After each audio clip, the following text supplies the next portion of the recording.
नमस्कार। आप देख रहे हैं संतोष पाठक ऑफिशियल। मैं हूं आपके साथ शिव कुमार। मेरे साथ हैं संतोष पाठक जी। स्वागत और अभिनंदन।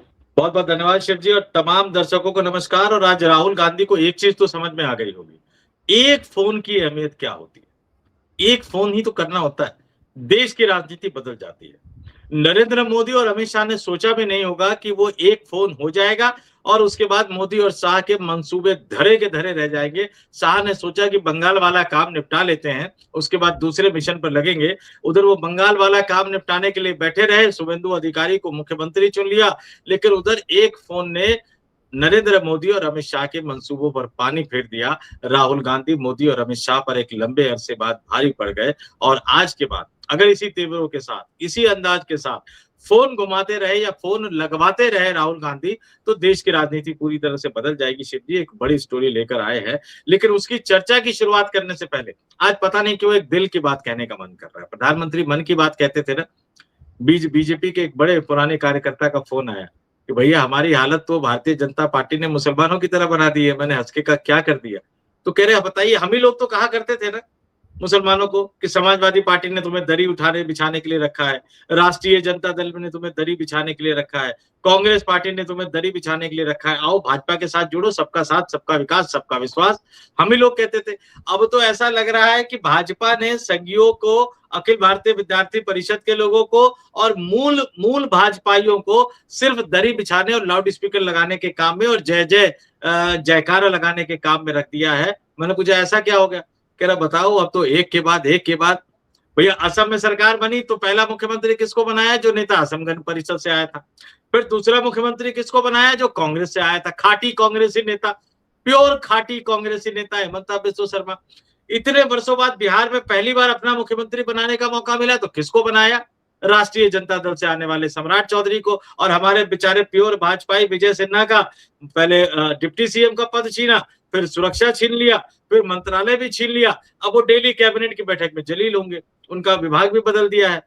और फिर एक पश्चिम बंगाल, जहां न जाने कितने हमारे कार्यकर्ताओं ने अपना बलिदान दिया, उस पश्चिम बंगाल में पहली बार सरकार बनाने की स्थिति आई तो किसको दे दिया?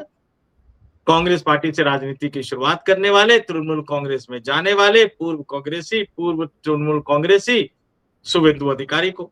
तो बताइए, प्योर भाजपा तो दरी बिछाएगा ना? बलिदान हम दे, खून पसीना हम बहाए, त्याग हम करें और मुख्यमंत्री बनने की बारी आए तो दूसरे पार्टी से इंपोर्ट करके लाया हुए व्यक्ति को ये मुख्यमंत्री बना दे।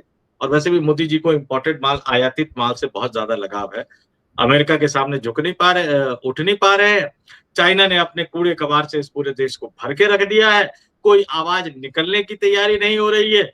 और अगर इनके मंत्रियों तक अगर इंफॉर्मेशन भेजो तो मंत्रियों की एक स्माइली आ जाती है।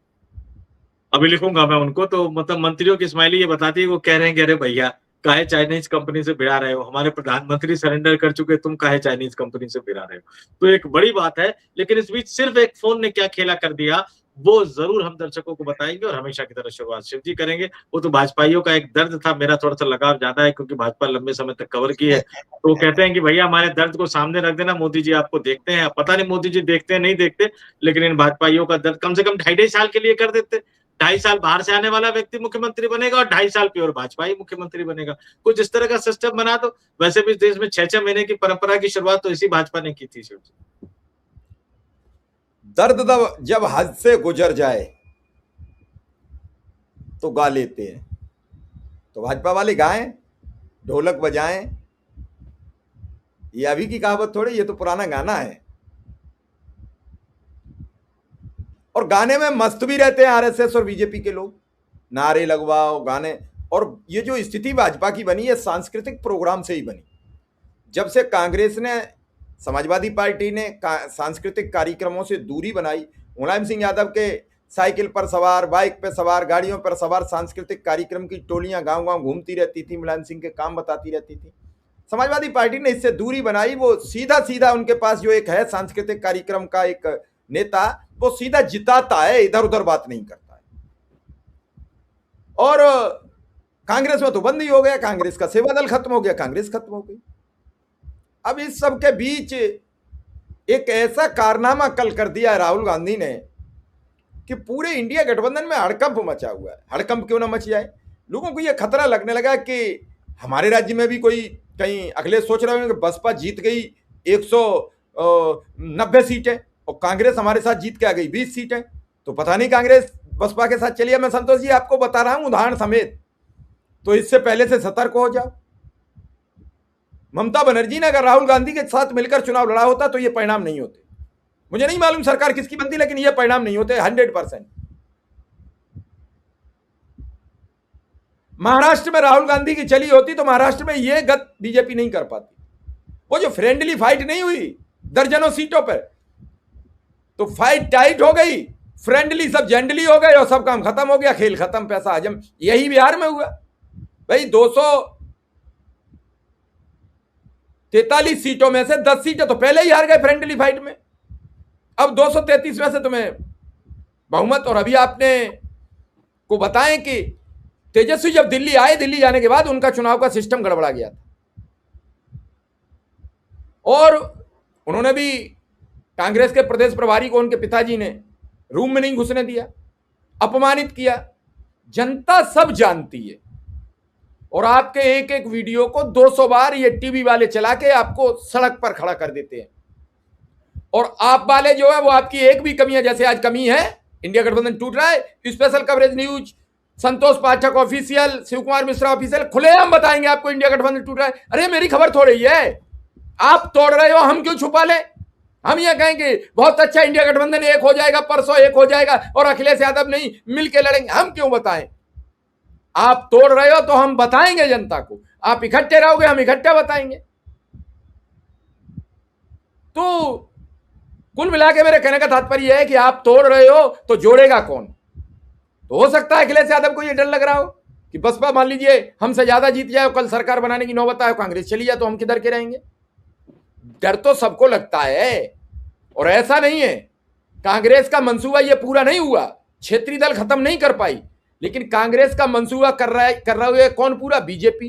तो राहुल गांधी भी चुप बैठे रहते हैं, अपने इंतजार करते हैं कि चलो बताओ कौन सा दल बचा। और ये कब बने, कब बने ये दल? 89 में तब बने जब कांग्रेस पीक पर थी। समाजवादी जनता दल कई टुकड़ों में बिखर गया, वही पार्टियां हैं सब, जनता दल से निकली हुई पार्टियां ही ये सब पार्टियां हैं, चाहे जदयू हो, समाजवादी पार्टी हो, जेडीएस हो, ममता बनर्जी हो, सब उसी कांग्रेस के ढोल से निकली हुई एक एक आवाज है। कभी गुमका बजने लगा, कभी तबला बजने लगा, कभी गिटार बजने लगा। जब जिसका दिल किया उसने अपनी पार्टी बनाई, गिटार बना लिया, उसने अपना सितार बना लिया, उसने एक नई नौटंकी बना ली, शरद पवार ने अपनी घड़ी बना ली, घड़ी छीन ली किसी ने तो फिर दूसरे पे चले गए। यही तो चला है, तो सब उसी के प्रोडक्ट, और वो प्रोडक्ट कांग्रेस को खा गए क्योंकि कांग्रेस से निकले हुए थे, कांग्रेस उनको खा नहीं पाई। अंत में कांग्रेस ने उन सबके सामने सरेंडर कर दिया, वो छत्रप हो गए। फिर मीडिया ने खबर चलाना शुरू किया, महाराष्ट्र के छत्रप शरद पवार के अधीन कांग्रेस, उत्तर प्रदेश में समाजवादी पार्टी के छत्रप अखिलेश यादव के अधीन कांग्रेस, बंगाल ममता बनर्जी छत्रप कांग्रेस का बंटा ढार, बिहार लालू प्रसाद और नीतीश के सामने कांग्रेस का बंटा ढार। किसने खबरें चलाई? जहां कांग्रेस की सीधी क्षेत्रीय दलों से लड़ाई रही, वहां कहां क्षेत्रीय दल पन पे? वो कभी आया राम गया राम में हरियाणा, फिर भाजपा आ गई, क्षेत्रीय दल खत्म हो गए। यही तो हुआ। और इस होने में मिला क्या?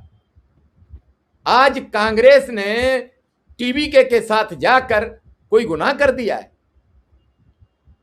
अगर उसकी सरकार एक राज्य में बन जाएगी, 5 की जगह 6 राज्यों में हो जाएगी कांग्रेस समर्थित सरकार, तो क्या खराब है? या दक्षिण भारत में भी एनडीए का परचम लहरवा दिया जाए? उन्होंने उसे रोक लिया। पुडुचेरी है ना, पुडुचेरी में सरकार किसकी है और बीजेपी ऐसे शो करती है कि हमारी सरकार है। नागालैंड में तो मुझे याद है एक बार 1 या 2 शायद एमएलए जीते थे और वहां पे बम बीजेपी हो गई थी, एनडीए सरकार। बाकी गोदी मीडिया बता देती है कि नागालैंड में मोदी की जय जय हो रही है। अमित शाह शपथ ग्रहण में गए थे। हाँ, और अब देखिए सिर्फ एक फोन ने कैसे खेला कर दिया। कांग्रेस पार्टी ने टीवीके को समर्थन देने का ऐलान किया और समर्थन देने के ऐलान के साथ ही जब संबंध डीएमके ने बिल्कुल मोर्चा खोल दिया, तमाम तरह की बातें निकलकर सामने आई, अब लगा कि सरकार बनेगा या नहीं बनेगा, तो राहुल गांधी ने कांग्रेस पार्टी के मुखिया मल्लिकार्जुन खड़गे को कहा। मल्लिकार्जुन खड़गे ने, देखिए सिर्फ एक फोन क्या काम करता है शिव जी। मल्लिकार्जुन खड़गे ने सीपीआई के राष्ट्रीय महासचिव डी राजा को फोन किया। डी राजा वही उनकी बेटी को जेएनयू के मामले में फंसाने की कोशिश की गई थी, अगर दर्शक याद कर ले। और कम्युनिस्ट पार्टी में जो महासचिव होता है वो राष्ट्रीय अध्यक्ष के बराबर होता है, यानी उसमें राष्ट्रीय महासचिव नहीं होता। तो ए राजा से उन्होंने बात की, और उसके बाद डी राजा, माफ कीजिएगा, ए राजा तो डीएमके के, डी राजा से बात की मल्लिकार्जुन खड़गे ने, और उसके बाद सीपीएम ने भी, सीपीआई ने भी और बीसीके ने भी समर्थन देने का ऐलान कर दिया। 112 जो था, जो मिलाकर था टीवीके और कांग्रेस पार्टी को, उसमें सीपीआई, सीपीएम और बीसीके के 6 जुड़ गए, तीनों के 2-2 है, तो 118 का नंबर पूरा हो गया। और इसी के साथ नरेंद्र मोदी और अमित शाह का एक बहुत बड़ा मंसूबा नाकाम हो गया। कहने वाले तो यहां तक कह रहे थे शिव जी कि बंगाल से फ्री होते ही तमिलनाडु पे ध्यान देंगे अमित शाह, और उसके बाद पता लगा कि इकलौता भाजपाई विधायक का ही ना मुख्यमंत्री बना दिया जाए, और डीएमके, एआईडीएमके और तमाम राजनीतिक दलों को कहा जाए सपोर्ट करो। नहीं करोगे, ईडी तो है ना।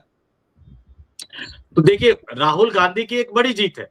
अब डीएमके के नाराज है, और राहुल गांधी ने भी डीएमके को उस तरह से अलग थलग नहीं किया है। समस्या देखिए क्या हो गया है। ये आप मान लीजिए कि तमिलनाडु में वैकल्पिक सरकार का गठन, ये जो लाट साहब बन के बैठे हुए ना, वहां के गोवा के नेता, जो नरेंद्र मोदी और अमित शाह के राज्यपाल, उनकी बहुत बड़ी हार है। मोदी शाह के मंसूबों पर एक करारा तमाचा है, और इस जीत को अगर इंडिया गठबंधन सेलिब्रेट नहीं कर पा रहा है, तो इसका मतलब वो टूट की हद तक जाग रहा है। पहले जब वैकल्पिक सरकार के गठन में चूंकि टीवीके ने समर्थन मांगा, कांग्रेस पार्टी ने समर्थन का ऐलान किया, और साथ ही कांग्रेस पार्टी ने यह भी कहा डीएमके को कि भैया जैसे केरल में हम और लेफ्ट लड़ते हैं लेकिन दिल्ली में मिलकर मोदी से लड़ते हैं, पश्चिम बंगाल में टीएमसी और कांग्रेस लड़ती है लेकिन दिल्ली में मिलकर मोदी से लड़ते हैं, तो उसी तरह से हम लड़ेंगे। लेकिन उसके बाद डीएमके ने क्या किया, डीएमके ने एक बैठक बुलाई, और उस बड़ी बैठक के बाद कहा कि कांग्रेस ने पीठ में छुरा घोंपा, और फिर मजबूरी में कांग्रेस को ऐलान करना पड़ा कि अब हम स्थानीय नगर पालिका, नगर निगम, ग्राम पंचायत, ये तमाम, और यहाँ तक कि लोकसभा का इलेक्शन भी टीवीके के साथ मिलकर लड़ेंगे। और उसके बाद क्या किया डीएमके ने, कनिमोझी ने लेटर लिख दिया लोकसभा के स्पीकर को कि हमारा गठबंधन टूट गया है, अब हम कांग्रेस के सांसदों के साथ नहीं बैठना चाहते, तो हमारा सिटिंग अरेंजमेंट कहीं और कर दीजिए। राहुल गांधी के साथ पहली पंक्ति में डीएमके के नेता टीआर बालू बैठा करते थे। तो ये गठबंधन को तोड़ने का ऐलान किसने कर दिया, ये गठबंधन को तोड़ने का ऐलान सीधे सीधे डीएमके ने कर दिया। और वहां ममता बनर्जी से मुलाकात करने के बाद अखिलेश यादव क्या बोल रहे हैं, उन्होंने 2 तस्वीरें शेयर की है शिव जी। पहली तस्वीर ममता बनर्जी के साथ मुलाकात की, दूसरी तस्वीर एमके स्टालिन के साथ। इससे पहले हमने एक डिबेट चर्चा की है स्वप्निल श्रीवास्तव के साथ, ये उस चर्चा को देख सकते हैं। ये डीएमके का वो लेटर है, जो करीमोजी का जो लेटर है वो लोकसभा स्पीकर को लिखा गया है। नहीं, ये कम्युनिस्ट पार्टी का लेटर है। मैं चारों लेटर दिखाना चाहता हूँ जो बहुमत वाले खबर का आ गई है। लेटर जी, ये दिखा दीजिए, आप ये दिखा दीजिए लेटर। ये कम्युनिस्ट पार्टी का लेटर आपके समक्ष है। मैं एक एक करके चारों लेटर दिखा दूंगा ताकि भ्रम न रहे कि अभी भी संशय है, क्योंकि मीडिया अभी भी संशय बता रही है। ये दूसरे दल का लेटर है, 2 दल हो गए, तीसरे दल का भी लेटर अभी आपकी स्क्रीन पर है। ये तीसरे दल का लेटर है, मतलब सबके लेटर आ गए। अब कोई छुपी हुई बात नहीं रह गई है कहीं भी। मेरा मानना है कि सबकी व्यवस्थाएं ठीक हो गई। ये कांग्रेस का लेटर है, तीनों पार्टियों के बाद चौथी पार्टी कांग्रेस का लेटर है।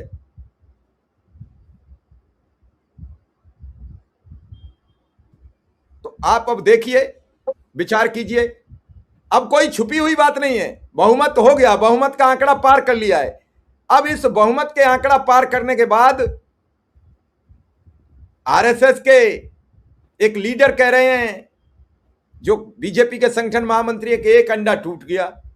भैया, एक बड़े राज्य में सरकार बना ली जहां 234 विधायक हैं, 39 सांसद चुन के आते हैं, और आप कह रहे हो एक अंडा टूट गया।